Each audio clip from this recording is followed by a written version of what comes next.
Hola Nelson, buen día y bienvenido otra vez. Bueno. ¿Andas bien? Muy bien, un gusto estar, bueno, un gusto recibirte como estar siempre. Acá con hablé de tu condición de docente, omití además en tu condición de escritor, porque ¿cuántos libros ya tenés publicados? 8. Bueno, hay 2 que fueron en forma conjunta con Hugo Machín, querido amigo, hincha de Liverpool. Hincha de Liverpool, claro. Hincha de Liverpool. En Colombia, radicado. Siempre lo embromamos, ¿no? Pues, supo alojar a toda la hinchada de Liverpool en su casa cuando fue a jugar a... Pero mirá qué desgraciado que sos. A Medellín. No, porque... Pero ¿qué estás insinuando? No. Ojo que a toda la hinchada que fue a Medellín. Había que ir a Medellín, ¿no? No, pero aparte, imagínate... Yo siempre decía, ¿no? Qué lástima que nos sacaba fotos, ¿no? La esposa es colombiana, ¿no? Imagínate que le dijo, van a venir algunos amigos y van cayendo con la bandera, con la camiseta. Decí que igual como implícitamente sugeriste, sí, tantos bueno. igual. No es. Era un poco, pero para una casa era una invasión de negriazules. Una de Machín, que en el marco de esta publicación de libros que ha hecho contigo, algunos ha hecho solo también, ¿no? Sí, bueno, ha hecho 2 trabajos, mira, ha hecho un libro de tango muy bueno. Muy bueno, pero hizo un libro con una prima de él, que me parece un gran trabajo, que ahora lo editaron en Colombia, que es Breve Historia de la Mujer para Jóvenes. Y es un gran trabajo, ¿viste? Acá, no sé si se conoció mucho, si no lo recomiendo al que lo quiera buscar. Yo siempre le decía, más que para jóvenes es para todos, pero para entender, ahora que para entender cómo ha sido la historia de la mujer en distintas épocas. Sí. Y hoy, para muchos jóvenes, le va a costar entender cómo era otro. No le va a poder entrar en la cabeza algunos relatos que para nosotros quizás por haber vivido otras épocas uno lo puede entender un poco más, o por haber visto de repente ciertas tradiciones, ¿viste? Déjame decir, porque hoy justo es el Día Internacional de la Eliminación de la Violencia contra la Mujer, cito como fuente subrayado, consultas por violencia doméstica se dispararon con la pandemia, hay 25% más, las atenciones por teléfono se triplicaron según Mónica Botero, directora del Instituto Nacional de Mujeres, y además Mónica... Otra liverpulense. ¿Ve? Como ve usted, sí. Si empezás a repasar nombres... Vos sabés que ese libro... Te hablo de radio ahora, que es nuestra nueva estrella. Ah, la nueva estrella. La nueva estrella. La nueva estrella, cierto. Que además sí. Hay razones de sobra para que lo sea. Claro, ¿no? obviamente, sí. Sí, yo el otro día lo entrevisté para una nota en La Nación del domingo, que una nota que fue en tapa La Nación, sobre el tema del coronavirus. Ese comité despertó, transmitió Qué buen instrumento ese, ¿no? El instrumento de... generar ese comité. Sí, porque aparte hay que pensar, hay una cosa importante, Alejandro, que no son 3. Ellos dirigen un montón de gente. Qué bien que recuerdes. Eso me parece muy importante. Santiago Mirazo Villar, que es doctor en biología, ayer estuvo acá en La Mañana en Camino, y increíblemente salió, es muy difícil hablar de estos temas y no aludir al GACH. Y él insistió en ese aspecto que tú estás diciendo. Claro, están las 3 figuras predominantes que lideran, que coordinan, y que son, por esa misma razón, mediáticas, además que interactúan con los gobernantes, etcétera. Sí. Pero son mucho más que 3, ¿no? Claro, pero son mucho más que 3, pero importa el trabajo en equipo, y también importa que haya liderazgo y que haya una buena comunicación hacia la gente. Eso fue muy valorado, porque uno lo ve cuando ellos han hecho sus conferencias de prensa, cuando han hablado, te generan que hay una solvencia profesional, pero que hay calidez humana, ¿no? Sí. Me parece muy importante. Lo de Radi fue o sea, uno dice, era un uruguayo muy destacado, o sea, no es que se destacó ahora, era un uruguayo... integrante de la academia en Estados Unidos, pero acá prácticamente era un desconocido, prácticamente a nivel masivo era desconocido, ¿no? Bueno, el nivel de la ciencia también un poco... Sí, pero creo que es una de las lecciones que nos deja esto. Bueno, quizás sea uno de los pocos... Anda a saber si son tan pocos, de los haberes que nos provoca esta crisis, ¿no? Y cuando hablo de la crisis ni siquiera hablo del Uruguay, ¿no? Esta cosa no, la crisis mundial. Que nos hace mirarnos a nosotros de otras perspectivas. Sí, porque aparte vos mirás, viste, cuando mirás de distintos países, ves qué importancia es el que comunica te transmite seriedad, que no te está engañando, que no te está diciendo hay que hacer, que no te está haciendo camelo, ¿viste? Eso es muy importante. Y que tampoco te lo está haciendo de la soberbia de que es un experto contra experto. De esto el que sé soy yo, ¿no? Claro. Y sí, vos hacelo porque yo lo sé, no. Es muy importante eso. Sí, yo estoy muy entusiasmado. A tal punto que creo que lo comenté algunas veces allá en Canal 12, en mi otro trabajo, y lo he dicho acá, bueno, a los oyentes de la mañana en camino los aburro porque repito cada tanto la misma cosa, que a mí me parece que es un la estructura del instrumento, que yo no sé si no vino para quedarse y que incluso podría aplicarse a otros asuntos que afectan el interés público de los uruguayos. Bueno, mira, yo siempre me quedó grabado una anécdota que me contó Ernesto Agassi cuando era senador, ¿no? Estábamos hablando sobre el tema de la Facultad de Agronomía y él me decía si yo sabía cómo se había creado, cómo había sido, ¿no? Y la verdad que yo no conocía la historia. Digo, no la voy a contar ahora para no hacerlo largo, pero sí el detalle es que él decía que cuando surge la idea, José Valle Ordóñez lo veía como esto que los estancieros se quieren hacer para sus hijos, ¿viste? Entonces tenía cierta desconfianza, y hay que pensar ahí también aquello de quién dominaba lo urbano y quién dominaba lo rural, ¿no? Claro. Pero entonces él decía que Valle Ordóñez le dice a los que impulsaban el proyecto, bueno, hagamos una facultad de agronomía. Pero ¿cuál es el que sabe más en el mundo de esto? Vamos a averiguar y traerlo. Y averiguan. Y era un tipo muy... un prusiano duro, ¿no? Que cuando lo contactan y lo ofrecen, él dice... Bueno, yo voy, quieren crear yo voy. Ahora, yo voy si aceptan todas mis sugerencias. Entonces, era una imposición que parecía demasiado, ¿no? Porque sí, bueno, tenemos que adaptarlo acá. Entonces dice Valle Ordóñez, dijo, ¿y si es el que sabe más?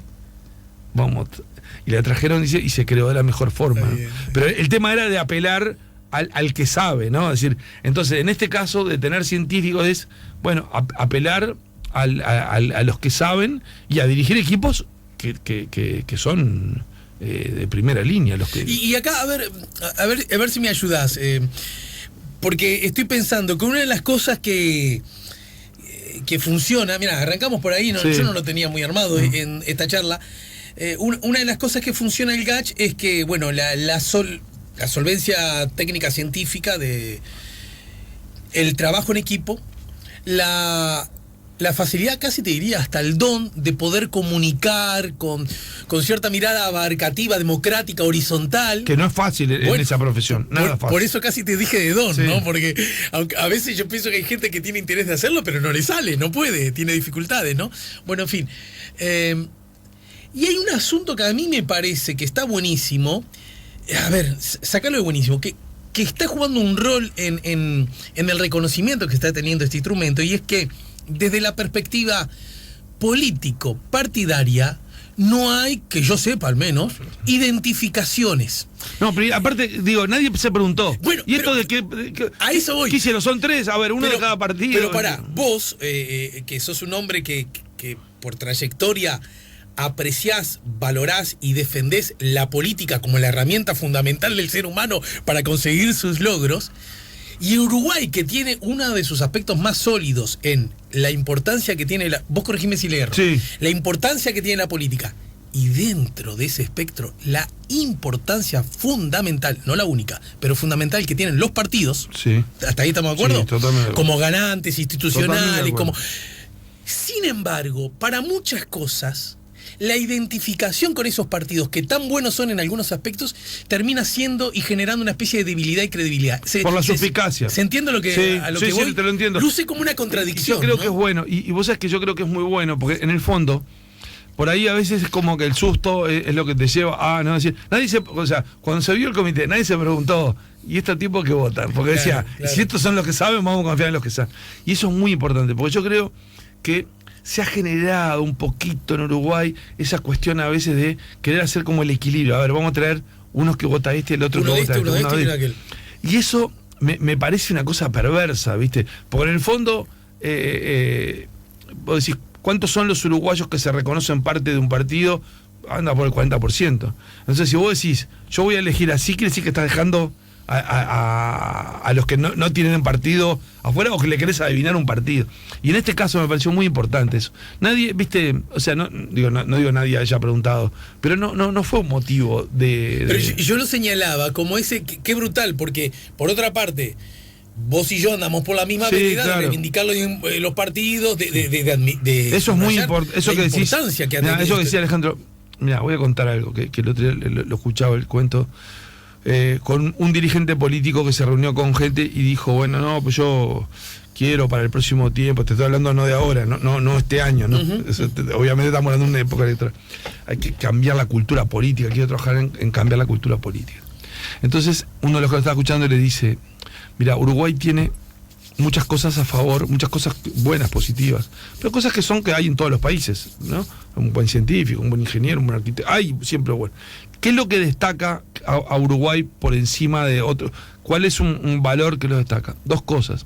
Una, tiene una buena cultura política, tiene un sistema de partidos y dirigentes políticos reconocidos en el mundo por ser buenos, con distinto color, ¿no? Han trascendido a nivel internacional de distinto color. Y la otra es un país que genera futbolistas excelentes pese a ser tan chico. Esas dos cosas son las buenas. ¿Vos querés cambiar una de esas dos buenas?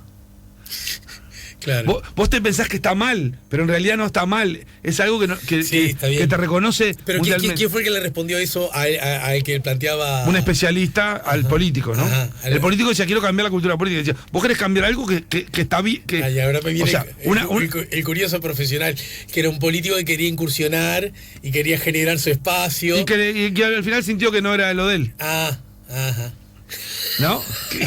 Pero digo, pero ¿por qué además? Por eso me importó lo que vos dijiste. Porque yo creo que creo en la política, creo que los políticos uruguayos son honestos, donde esto como en periodismo, como cualquier cosa, siempre hay gente desviada, claro, sí, ¿no? Sí. Pero que se preocupan por hacer lo mejor, que trabajan porque los veo, uno, viste, acá te conoces. Pero eso, te digo, yo hablo todos los días con mis compañeros en Buenos Aires, de La Nación, es un motivo de orgullo. Yo, por ejemplo, les mostré el video de la despedida de Sanguinetti Mujica. Vos podés decir, es un hecho inusual, pero lo miraban y decían, esto no es cuando viste te querés golpear el pecho como uruguayo, mirá, no, el tipo te dicen, esto, a mí esa actitud de golpearse el pecho como uruguayo no me gusta. A mí no me gusta, pero, por eso te digo. Pero hay veces que si haces un gol tenés que festejarlo. Yo por eso te digo, no hay que verlo con eso, porque si no, es una visión, es mala. Tomás Lin escribió un libro muy bueno que se llama Como el Uruguay a veces hay, porque eso de creernos, no. Claro. Pero ese tema de la política es lo que te ven, no es solo los argentinos, porque vos te comparás con los peores, es en distintos países donde te dicen, no, la cultura política uruguaya, la dirigencia política se destaca. Pasa lo mismo con temas sindicales, donde otro viene un y te dice, no, pues yo en tal país sé que me sale tanto. Acá tengo otros problemas. Pero incluso... entonces, ese es un tema que eso se menciona a nivel internacional. Entonces ahora, son valores positivos. A mí seguimos caminando por la misma vereda. Ahora, yo recuerdo que, mira, porque quería precisar la fecha, creo que son hace 3 años ya, la UCIP, los cientistas políticos en nuestro país, organizaron el Congreso Internacional de Ciencia Política. Y creo recordar, estaba tratando... Hoy la computadora me está andando bastante lento, voy a tener que bichar. Y creo recordar que la idea consigna del Congreso era el malestar con las democracias. Esa era la idea. Te estoy hablando de 3 o 4 años atrás. Es más, porque todavía Trump acaba de está venciendo su cuarto año, ¿no es cierto? No había ganado. Entonces es un tema de... Entonces estaba en el aire todo eso. Y yo recuerdo que además aprovechando, bueno, como vos sabés y vos también los tenés, yo acá en La Mañana en Camino tengo muchos amigos de cientistas políticos que vienen gratis a trabajar, a dar su análisis sistemáticamente todas las semanas, y además ellos en el marco del Congreso me oficiaron de perfectos productores radiales y me consiguieron contactos con sus colegas que venían del exterior. Claro. Entonces vinieron de España, de Estados Unidos, de Chile, y todos, porque esa era la idea consigna, señalaban de un momento global de cierta insatisfacción para con la política en general, formas de la democracia, tentaciones xenófobas, autoritarias, nacionalistas que estaban surgiendo, cada una con especificidades exacerbación del nacionalismo propias del lugar en donde ¿verdad? Con puntos en común. Y a mí me pareció muy interesante porque justamente la política muchas veces es cuestionada desde la política. Y una cuestión y un asunto sobre el que creo que te explayes es, una cosa es cuando uno cuestiona porque ama al otro, digamos, vos con tu mujer diciendo, vos tenemos que defender nuestro matrimonio. Vamos a ver en qué le estamos errando. Y otra cosa es cuando en realidad ya tenés otra novia y querés cortar y empezás a decir, viste que lo nuestro ya no sirve, porque y estás adentro. Y a mí me parece que ese es un asunto sobre el cual el sistema político debería tomar. Y te lo pregunto para no sacar la pata del lazo. Cabildo Abierto no va al homenaje al Partido Comunista, siguiendo esa lógica, ¿no? De la que hablábamos antes. Y tiene todo el derecho del mundo a tener grandes diferencias con el Partido Comunista. Sí. Probablemente el Partido Comunista las tenga con Cabildo Abierto. Pero esa es una cosa que quizás luzca distinta a, en el marco del juego democrático político, admitir que eso es un actor que durante 100 años jugó un rol de subrayada importancia en ¿dónde nos colocamos? Hay dos temas, pero voy a empezar por el último. Yo creo que fue muy feo la decisión de Cabildo Abierto de no participar. Pero creo que fue muy feo más por qué pasó que por el hecho en sí mismo. Como decís, todos tienen derecho a participar o no participar. Ahora, a los legisladores se les paga el sueldo para que estén en su lugar de trabajo en una comisión o en el plenario, no para que se vayan. O sea, decir, yo digo, puedo decir, este proyecto no me gusta, este proyecto no, bueno, yo estoy en sesión y voto en contra, ¿no? O escucho y no participo de eso de no entrar a la sala. A mí me parece ya la actitud creo que no es buena y no es cumplir con su función. Lo otro es por qué creo que lo hicieron. Y cuando digo creo, digo, algo escuché y digo, no es que pero lo que sí vi es Cabildo Abierto, cuando el diputado Alejandro Sánchez, Pacha Sánchez, dejó la banca de diputado y pasó al Senado, es cuando se termina de votar el presupuesto en diputados. Es un momento muy lindo del Parlamento, porque se termina de votar el presupuesto donde hay un debate muy caliente, donde hay posiciones muy encontradas, termina, y bueno, y él renuncia para que, o sea, se quedó hasta el final de la sesión, y eran como las 6 de la mañana. Y se va aplaudido, y lo aplauden con muchos legisladores de pie, porque es uno de los legisladores más destacados, ¿no? Y el Cabildo Abierto aplauden todos, está el video, y hay algunos que se ponen de pie para aplaudir. Ajá. ¿No? Y estamos hablando de un dirigente que integra el comité ejecutivo del Movimiento de Liberación Nacional Tupamaros, ¿no? O sea, otra generación, pero MLN al fin. Pero es claro, del actual MLN. Te sigo. Entonces, y eso parece una actitud republicana. ¿Quiere decir que estaban cuando aplaudían? ¿Quiere decir que estaban coincidiendo? No, estaban haciendo un reconocimiento a su tarea, etcétera, a su despedida. El caso de Pedro Bordaberry, si querés, del otro lado, ¿no? Después que se elogia su capacidad. En el Senado se hizo la despedida de Sanguinetti Mujica y todos aplaudiendo. Se no haber ido al tema del Partido Comunista, yo creo que es un error, y es un error importante. ¿Por qué no fueron? Creo que hay muchos de los dirigentes que se dejan influir demasiado por las redes sociales. O sea, empezó toda una cuestión, homenaje, porque incluso hubo hasta un pequeño error de cómo se divulgó la actividad, de qué se ponía o no. Pero empezó a haber como una campaña de cómo van a ir. O sea, hoy hay dirigentes que son muy sensibles a las redes sociales, entre comillas, que eso no es la gente, eso son microclimas. Tal cual. Pero yo lo que percibí, porque uno decía, ¿por qué no ir? Porque vos podés ir, mirar para el costado, no decir. Incluso a mí, te digo la verdad, hubo discursos muy buenos. De Alejo Unpiarra fue un discurso muy bueno. El discurso del diputado Juan Martín Rodríguez del Arreísmo fue un discurso muy bueno. La declaración del Partido Colorado, a mí no me gusta leer una declaración, me parece mejor que hablen, ¿no? Y lo otro es, estabas haciendo un reconocimiento a un partido político que es de los más antiguos, o sea, son 100 años. O sea, si digo, ¿qué cosa no me gustaba mucho? La reiteración, pesa la diferencia. No, ya sabemos que otro partido. Claro, si no tuviera diferencia, estarías ahí adentro, claro, ¿viste? O sea, vos cuando haces un homenaje, creo que ni precisás aclarar, porque claro. Pero digo, varios entendían. Esas son las guiñadas para la barra. Bueno, que quizás tengan la lógica de lo que decís vos, de las redes, ¿verdad? Claro. Que son más inmediatistas, que necesitan enseguida. Pero vos cuando mirás, entonces vos decís, este es un país que ha tenido grandes entendimientos. El Partido Colorado, siendo gobierno, tuvo grandes entendimientos con el Partido Comunista.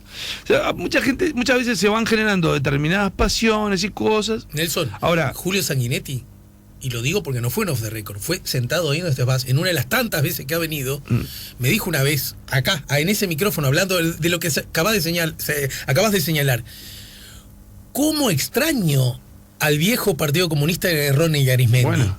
Que nuestras increíbles diferencias hacíamos política y acordábamos, y después que se acordaba, eso se... Claro, porque ahí vos tenías dirigentes que, hoy cuando hablamos de los dirigentes políticos que trascienden el Uruguay, hay de todos los partidos. Sanguinetti es uno de los que trascendió a nivel internacional. Ronald Arismendi es otro que trascendió a nivel internacional. Sí. El Partido Comunista, si uno repasa la historia, yo estaba preparando una charla para jóvenes, tiene una gran acción de responsabilidad en evitar un baño de sangre mayor en el Uruguay de los 70. O sea, aquellos dirigentes, cuando uno dice, ¿por qué se llama Frente Amplio? Porque hoy hay Frente Amplio en Chile, Frente Amplio en Paraguay, Frente Amplio en Costa Rica, en Colombia. En realidad, toman la marca como una cuestión de moda, pero no tiene nada que ver con la expresión. ¿Por qué era Frente Amplio y no era Frente Popular, Frente, como tenían otros nombres, todos los frentes esos, que en realidad surgen bajo una estrategia mirada del PECU, del Partido Comunista de la Unión Soviética del 55. ¿Por qué en Uruguay se llamó Frente Amplio? Porque era amplio en serio. ¿Por qué era amplio en serio? Porque comunistas y demócratas cristianos entendieron que tenían que dar una herramienta político-electoral para jóvenes que estaban desilusionados de la política, que decían la única vía es la armada. O sea, es decir, te van a dar acá se te va a dar una herramienta política que te entusiasme, o sea, eso lo ha explicado muy bien el historiador José Rila, Pepe Rila. Claro. Lo ha explicado muy bien, ¿viste? Es decir, cuando surge el Frente Amplio. Porque uno decía, ¿cómo? O sea, eso tenía un gran costo para gente como Juan Pablo Terra. ¿Cómo los demócratas cristianos van a hacer una alianza con los comunistas? Si uno vas a ver en otros países, los frentes... Bueno, no, más bien que las democracias cristianas están en la vereda de enfrente siempre, ¿no? Porque aparte los frentes que se armaban eran frentes de marxistas. Es el frente uruguayo, el que se llamó Frente Amplio, no era una cuestión de marketing. Era, es decir, el apellido era marcado en la sustancia. Y esa sustancia se daba porque la grandeza de determinados partidos de decir, che, mirá, acá esto se va a un baño de sangre. O sea, acá, vos fíjate una cosa, que cuando se va a armar un frente, o sea, en Uruguay la dificultad de la unidad de la izquierda, que después la entendió muy bien, pero la dificultad de la unidad fue tremenda. Para hacer una central única de trabajadores, en algunas conversaciones no se ponían de acuerdo en el color de la tarjeta de afiliado, claro, si era verde o roja, ¿viste? Entonces, cuando empiezan a fundar los frentes en el año 62, arman dos frentes. Claro. Los comunistas uno y los socialistas otro. Claro, la UP y el Fidel. Y el Fidel. O sea, eso te marcaba la dificultad. Entonces, en el 70, ¿por qué llega esa cuestión de grandeza que conveniencia electoral sí porque suma votos, pero hubo otra cuestión, porque tenía un gran costo político? Una mirada de aprecio por la política, justamente. Bueno, por supuesto. Entonces decís, ahí hubo una gran contribución que hizo el Partido Comunista en ese momento. Entonces, algunos te pueden decir, sí, pero tenía un aparato armado. Sí, tenía. Yo la verdad, como periodista, creí que era mentira durante mucho tiempo, hasta que al final un día supe que era cierto, pero digo, que creí que era una... Pero evidentemente el Partido Comunista no estuvo en una cuestión guerrillera. Y además, si hubiese estado, ¿viste? Digo, ¿por qué ojo entonces? Con la anacronía, ¿no? Porque las cosas son hijas de un tiempo también. No, digo, vos tenés que ver cada cosa en su tiempo. Como cuando por eso te hablaba del libro Breve Historia de la Mujer. Claro. No es lo mismo, no vas a jugar la misma actitud pero digo, pero ese era algo que parecía raro. Ahora, yo voy a lo otro que voy a decir, ¿no? Porque esto estábamos hablando de lo que fue el acto en la Cámara de Diputados por los 100 años del Partido. En realidad, más preocupado por el tema de la reivindicación de la política y no el desprestigio. No, está bien, pero yo lo digo los que no les gusta de repente que haya, hay gente que no le gusta que haya un partido comunista. ¿Qué prefieren? ¿Que esté fuera del sistema, que haya operando fuera del sistema, o que esté integrado como un partido de ideas proponiendo y que la gente elija? Esa es una cuestión. Ahora, lo otro que vos decías... el Partido Comunista, como dijiste vos, hace 100 años. Hace 100 años. Hace un siglo. Sí. Yo creo, no sé, a lo mejor se me escapa alguno, que yo sepa, no tiró un tiro y en todo caso será ligado y será ligado bien, ¿no? Claro, pero además... Mejor dicho, mal. Sí, mal. Sí, bueno, te dijiste bien, sí, pero no en sentido positivo. Pero si uno dijera, el Partido Socialista tiene 10 años más, o 11 años más, ¿no? Y en los hechos, en materia ideológica, para los que le rechina el Partido Comunista, también le rechina el Partido Socialista, porque hay una base bastante similar. Pero yendo a lo otro que vos decías, que sí me parece una cuestión inquietante, es que vos lo decías, eso que recogían en el Congreso de Politólogos, hay una tendencia en los últimos tiempos que no es solo que es una cuestión internacional, exacto, pero que también pasa en Uruguay, de un cuestionamiento mayor a la política y de eso, de el que dice soy apolítico o antipolítico. O sea, siempre hay espacios de eso, ¿no? Cuando uno ve cuáles son los que son de un partido, cuáles son independientes, cuáles son indiferentes, cuáles son apolíticos, cuáles son antipolíticos, esas expresiones que eran más chicas, se ha generado algo mayor vinculado a la insatisfacción por determinados temas económicos o sociales, llevarlo a no me sirve la política. Ajá. Eso es preocupante, los partidos lo tienen que tomar nota, no es fácil porque vos, no es una cosa de convencer. Pero es una cuestión de responsabilidad de todos eso. Y en ese sentido quisiera preguntarte, bueno, seguiremos charlando. Bueno, pará, ¿ahora estás en algún medio de comunicación? Bueno, estás haciendo radio, ¿no? No, pará, con tu hijo, ¿cómo no? Sí, pero este año no hicimos. ¿En todo este año? Este año hicimos hasta el inicio de la pandemia. Hicimos hasta el inicio de la pandemia, pero bueno. Pero estás ahora sin... No, bueno, en La Nación, mi trabajo principal es La Nación. Que además, excepto tu esposa, creo, es el que más tiempo tiene en tu vida, ¿no? ¿O no? Bueno, y en La Nación cumplí 20 años. Sí, está. Tu esposa le gana. Cumplí 40 años estoy cumpliendo 40 años de periodista. Pero a ver, debe ser a esta altura, si yo paso raya en tu vida, no lo sé, mirá. Donde estuve más. Donde más tiempo has estado. Sí, 20 años. La Nación de Argentina. Sí, 20 años en La Nación y... ¿Me dejás un poco que te peleé? Sí. La Nación es diario típico de los... Sí. De los gorilas, ¿verdad? Por lo tanto, si vos sos corresponsal de ahí, sos tan gorila de derecha como ellos. Mirá, la Nación, este es como los diarios. Pierdas el humor, ¿eh? No, digo, La Nación es el diario de Mitre, ¿no? Uno cuando mira, viste, creo que es como que a veces se caricaturiza, diario de los gorilas.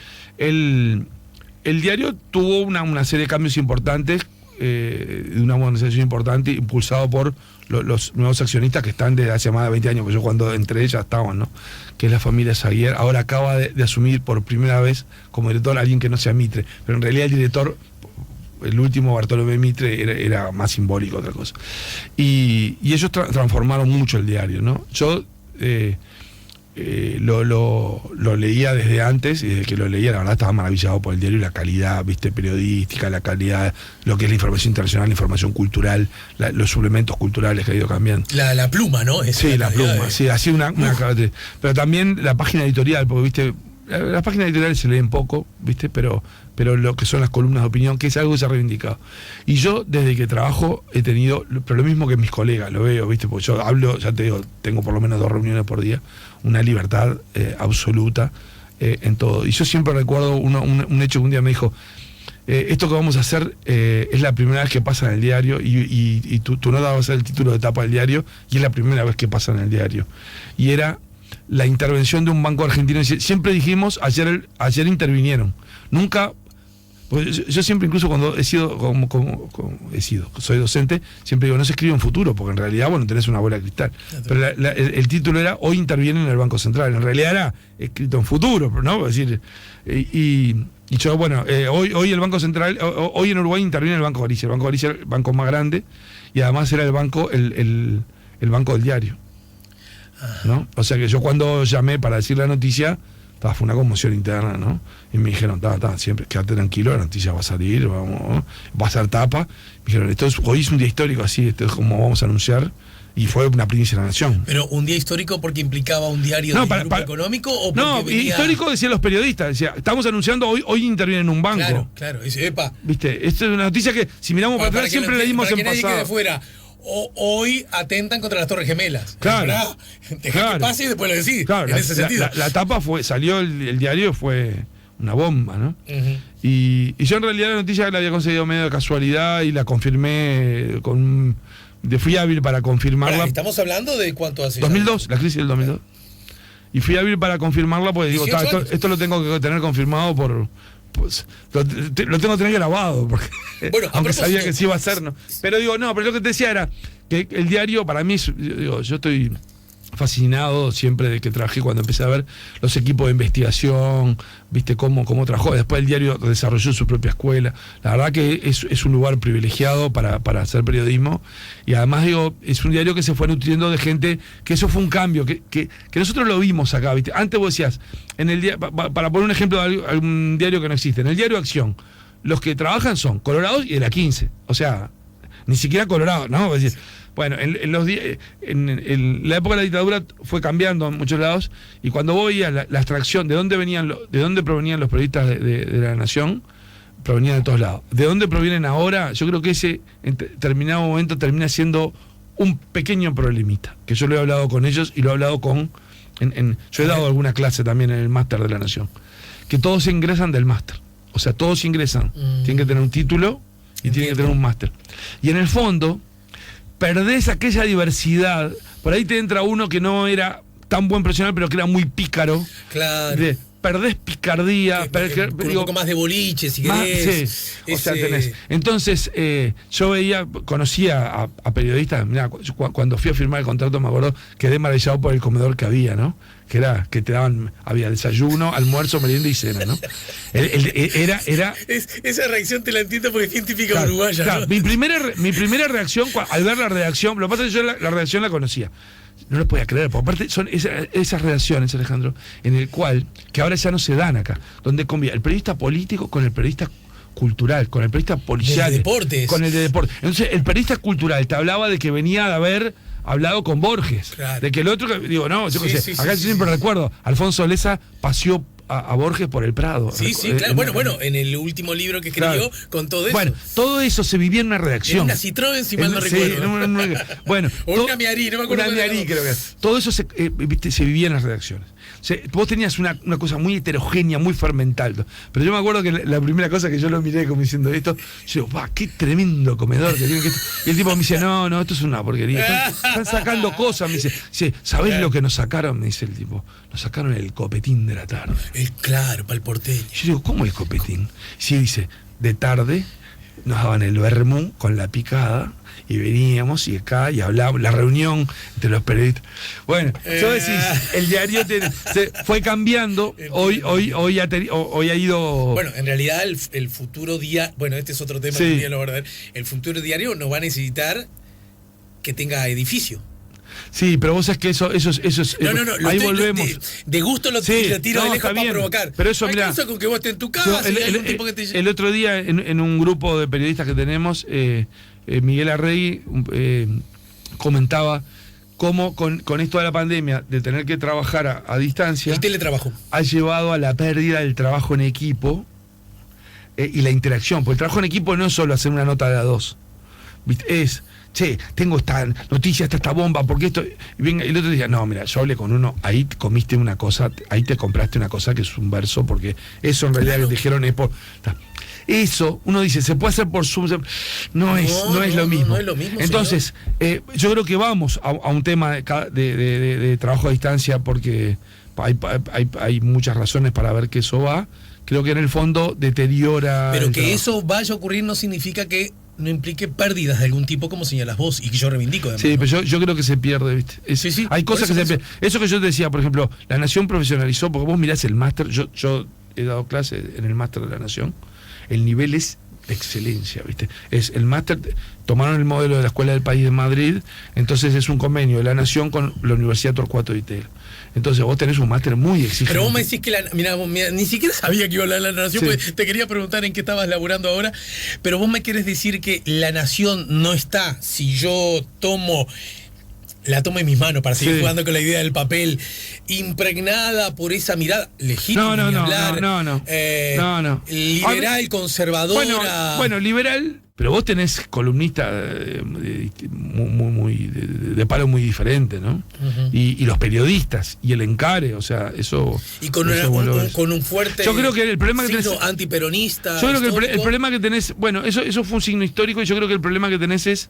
Hoy, porque digo, yo qué sé, yo en La Nación conocí periodistas expertos en peronismo que me enseñaron peronismo, que vivían con los peronistas. Yo creo que ahora Argentina pasa por esa situación donde es difícil. Por ejemplo, yo cuando les cuento no pueden creer que el mismo periodista esté hablando con políticos de distintos partidos. Entonces, allá, ese fenómeno que han hablado. No existe allá ese claro, fenómeno. hay una cuestión más de desconfianza, ¿viste? Entonces, sí, como los periodistas deportivos, que yo veo que hay mucho de Argentina, que ahora el sistema también es acá, yo me dedico a Peñarol. Sí. ¿Algo de eso? Sí. Entonces yo creo que ahí Pero se da. vos, por ejemplo, vos históricamente hablas con todos. Bueno, sí. Hablas con todos y te llaman todos también, ¿no? Sí, no, pero yo me preocupo de hablar. Y me preocupo de conocer. Yo qué sé, el otro día fui al Palacio por una cosa y había dos diputados que yo no los conocía. Y me resultaron interesantísimos. Y no son conocidos, ¿viste? Y vi lo que estaban trabajando. ¿Y qué le dijiste, hola? ¿En qué No, andan? porque en realidad, yo estoy trabajando como investigador asociado en Ceres. Y estamos haciendo una cosa que yo lo había hecho en un nuevo siglo, hace 4 años, que es un trabajo de un cuestionario son 40 preguntas a todos los legisladores. Entonces, en Ceres está Muncho ahora, ¿no? Sí, el director es Ignacio Muncho. Entonces, ahí lo que estamos haciendo es ese trabajo, se lo propuse para hacer ahí, y se está haciendo ahí muy interesante. Da un trabajo enorme. O sea, hay un equipo de periodistas que lo va a hacer. Y faltaban algunos que estaban complicados. Y yo dije, yo voy a apoyar. Y al apoyar, entré en un despacho y en otro, y hablé con 2 legisladores que no había hablado. Y eso yo creo que, mira, aunque vos puedas hablar por teléfono, nada sustituye ir y ver a un legislador y ver qué tiene arriba del despacho. Digo, ¿no? ¿Qué foto tiene? ¿Qué símbolo tiene? Yo que sé, a veces me ha pasado de ver, viste, estás hablando, no sé, del proyecto de eutanasia, y ves que tiene una virgen en una repisa. Claro. ¿Viste? Y de repente vos no sabías. O cuáles son sus ídolos políticos. Son los cuadros que están ahí. Y eso marca alguna cuestión. ¿Viste? Sí. O sea, eso te da mucha información. Y ver cómo trata a su personal, ver cómo cuando viene el mozo, cómo lo trata. O sea, todo ese tipo de cosas te da mucha información. Nada, después vos, si tenés confianza, vos podés hablar. Yo por WhatsApp hablo con legisladores durante una comisión o con ministros durante un consejo de ministros, ¿no? Bueno, ahora no hay tanto consejo de ministros, pero eso uno lo logra. Pero no sustituye el relacionamiento personal.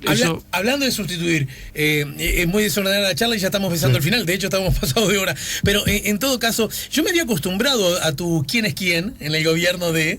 Sí. En el arranque de 2 de los 3 en el gobierno de frente, sí. Y ¿sabes qué? Siento que sería muy útil en este. Sí. Ayer y te digo más. Si yo fuera tu editor, estás con tiempo, porque este año fue un año raro. No tengo tiempo. No tiempo material tuyo. No, porque yo podría decir, pará, macho, me sacás el libro un año después de que se me gobierno. Este fue un año raro que nos permite ciertos changüí en ese sentido. Sí, yo lo hice, yo tengo un servicio de análisis, yo trabajo para Oxford Analytica, que es una consultora que tiene sede en Oxford. Y que y lo que hago es. ¿Qué te pide análisis que periodísticos? No, yo hago análisis político-económico. Regular, ¿no? Eso es un servicio regular que se hace. Eso va a multinacionales, organismos internacionales. Pagás la carne picada, calificadora de riesgo. Sería, entre otras cosas, gracias a ese trabajo, digamos. Sí. Digo, carne picada, comprarás. Sí, compro, creo que sí. No,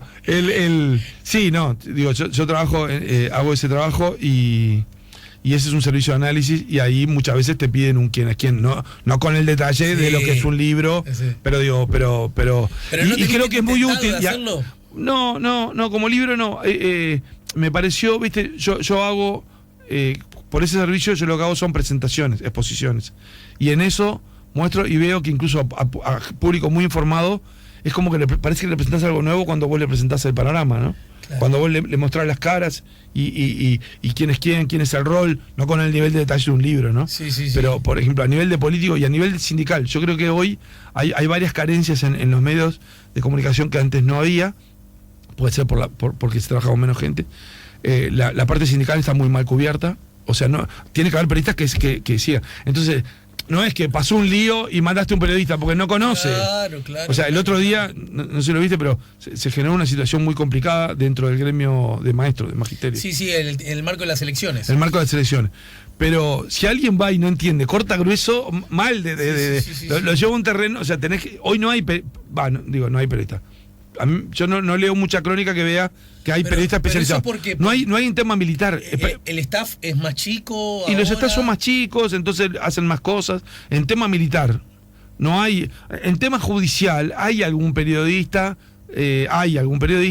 pero antes había más periodistas. No, y acuérdate, incluso, yo recuerdo, mira, me vino a la memoria ahora Mauricio Almada. Sí.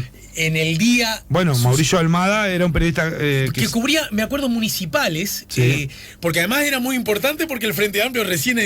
Por supuesto. Era su primera... Entonces, era necesario que vos pusieras a un tipo a estar cerca de los directores. Y vos fijate, Alejandro, entender de... ahora los municipios. Los municipios pasaron a ser... El otro día me decía alguien que estaba bueno, no son el tercer nivel de gobierno, son el primer nivel. O sea, es la cercanía con la gente. Es que acá, el tercer gobierno es el más cerca, justamente. Bueno, está bien, pero es el primer nivel, sí, ¿viste? Sí, Yo decís, ahí en el tema armado, yo el otro día tuve, la verdad que fue una reunión para mí, ¿viste? Alguien lo calificó histórico y yo decía, y a mí en un momento, ¿viste? Me paré, es como que miré la platea unos segundos. El anfiteatro del IMES, el IMES es el Instituto Militar de Estudios Superiores. Bueno, el que estaba muy cerca de acá, donde está ahora la... Pero el que está en el comando del ejército. Sí, no, pero el IMES no estuvo... No, vos estás hablando del Calen. No, claro, que estuvo después en la calle Dante, ¿no? Ahí en Mercedes. Sí. Esto está en el comando del ejército. En el comando, sí. Está. Para mí era, viste, cuando entré ahí, viste, y me paré en el escenario, era como estar en el cine Sensa, o sea, cuando era chico, viste, aquellos cines, ¿no? Sí, con platea baja y platea alta, ¿no? Sí. Y mirar, estaban todos los generales del ejército y había 70 y pico de oficiales. Y estábamos hablando de la dictadura, de lo que había pasado en la dictadura. Me pareció una iniciativa muy importante del comandante jefe del ejército, creo que todavía no ha sido bien valorado lo que fue. Yo participé en la organización, sugerimos los nombres, me pareció que era importante llevar a Ignacio Sosnávar para ver cómo ha visto la gente. Estás hablando de ese proceso que... Sí, pero que tuvo un puntapié inicial con ese acto que fue removedor, ¿no? Yo digo, en un momento, Leonardo Habercon dijo, yo quiero decirle que me siento emocionado. Y yo no lo decía, pero lo estaba sintiendo, porque yo le dediqué mucho tiempo a la preparación de eso. Porque había que hacerlo con mucho respeto, pero había que decir las cosas que uno creía. Y creo que encontré las palabras justas. Y la encontré en grandes dirigentes rescatando frases de grandes líderes políticos con advertencias hechas en su momento. Pero no puedo entrar en profundidad porque es muy... Está bien. Pero era hablar creo que Habercon después usó la palabra, de eso no se habla, ¿no? Yo usé para darle un poquito de darle un poquito más de quitarle lo duro, ¿no? Usé una película que es una película muy, muy vulgar, una película cómica, muy muy liviana, ¿no? Que se llama, en español se ha traducido como ¿Qué pasó ayer? No sé si la viste. Sí, claro. Que en realidad la de los amigos. El nombre original es La Resaca. Entonces yo puse la foto y podemos mostrar para decir ¿qué pasó ayer? ¿Qué pasa acá? Es que estamos como una sociedad embriagada, drogada, que no se acuerda bien qué pasó.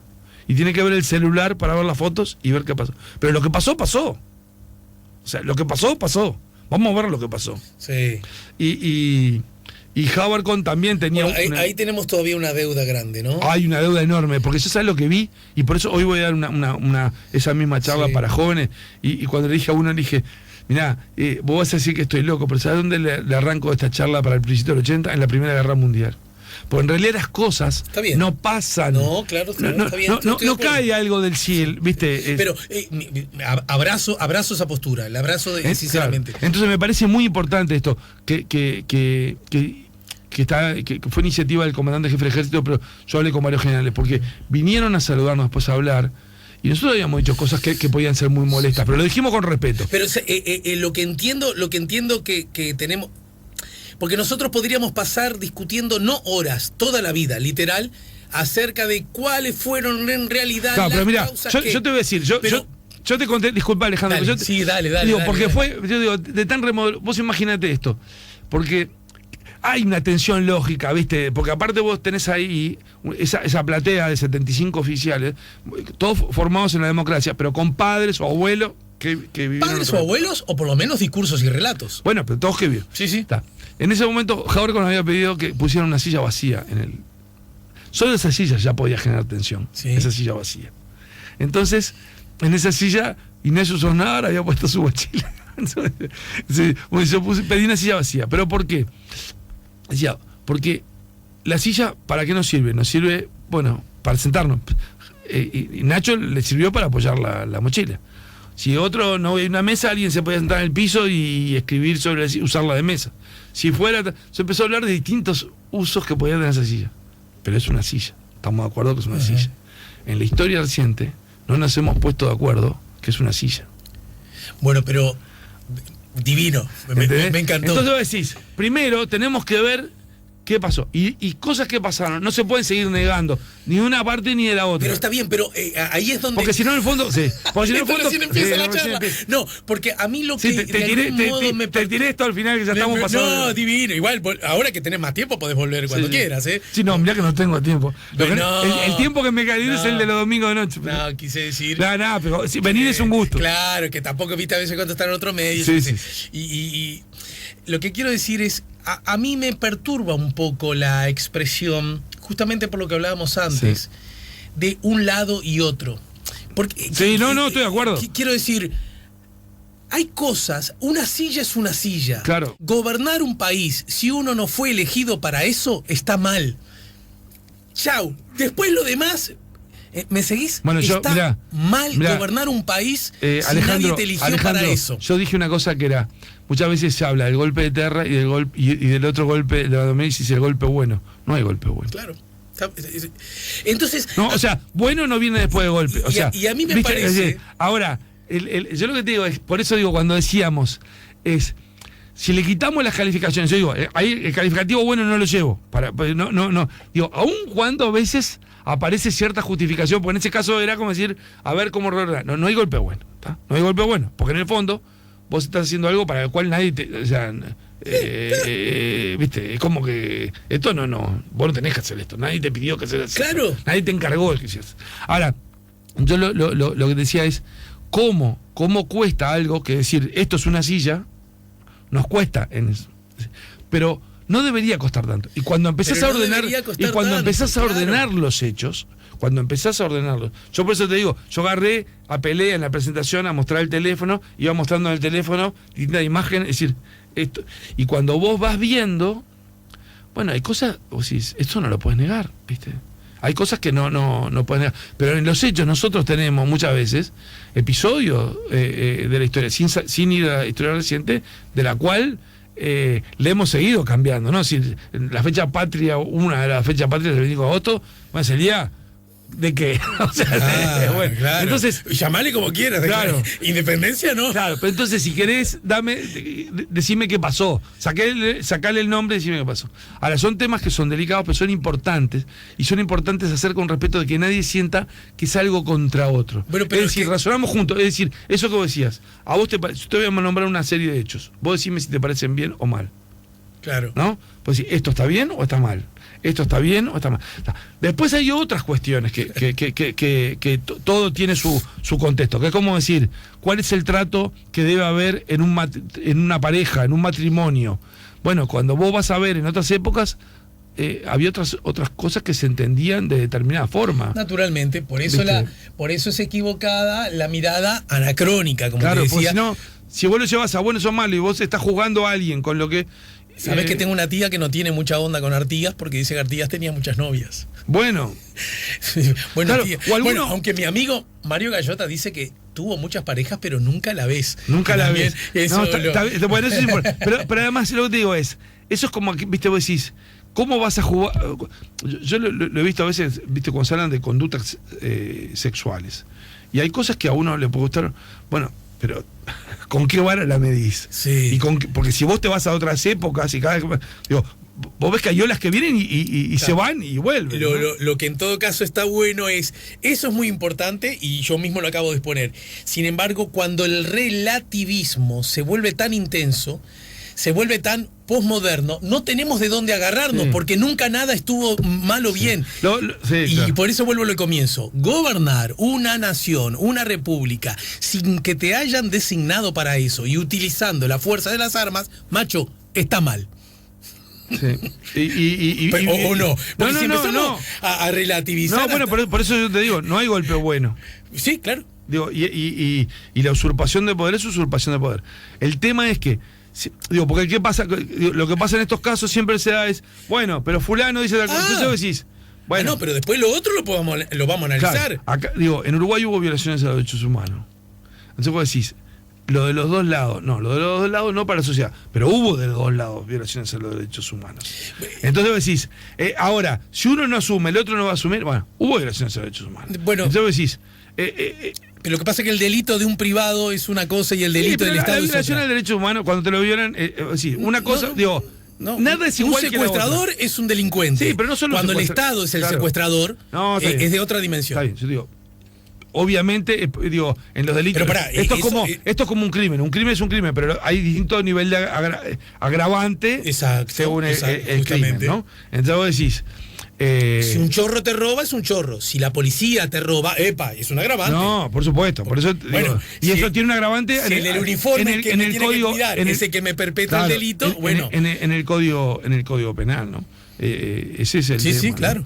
Digo, lo otro es que, por eso digo, muchas veces se ve, viste, como aquello de dictadura buena, dictadura blanda, dictadura dura, viste.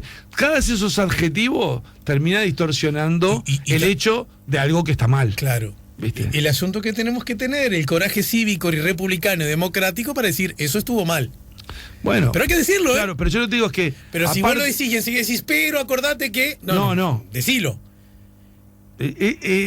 Hoy es el día contra es el tema. Le pegó a su esposa. Claro, es el tema de asumir. O sea, estuvo mal. Le pegó a su esposa. Pero le pegó porque. En realidad él estuvo criado bajo parámetros. No. Eso lo vamos a estudiar porque lo tenemos que estudiar. Sí, pero le pegaste y estuviste mal, macho.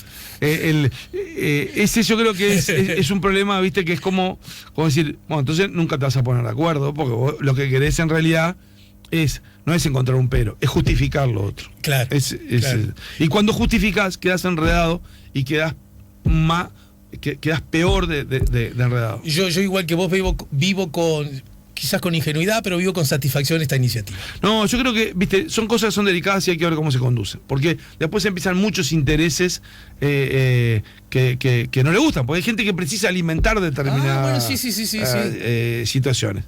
El tema es no engañarse, viste. Por eso yo te decía hoy el tema de si uno va al coro de las redes sociales. Sacar redes sociales y pensar en el estadio. Un jugador de fútbol. Si la hinchada le grita, mátalo.